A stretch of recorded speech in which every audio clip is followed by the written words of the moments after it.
Le Parisien a retrouvé la trace de Gilles, premier gagnant de Koh-Lanta en 2001. Il n'a rien oublié de son aventure et on apprend, ou réapprend, au cours de l'entretien que les règles n'étaient pas tout à fait les mêmes à l'époque et qu'il y avait eu de la triche dans sa saison.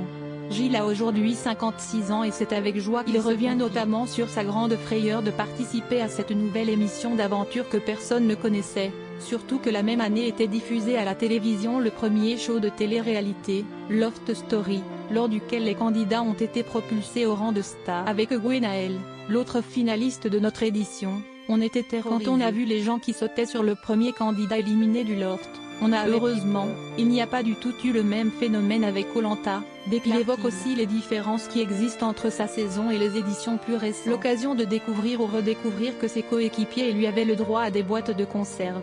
Ceux qui disent qu'on se gavait comme des cochons en saison 1, c'est un mythe. Il y avait 8 boîtes de conserve, dont 4 portions individuelles de gingembre en sauce. Lâche-t-il. Il évoque aussi les épreuves sportives qui, à l'époque, étaient apparemment moins difficiles. Les candidats lâchent beaucoup plus de calories que nous pendant les jeux.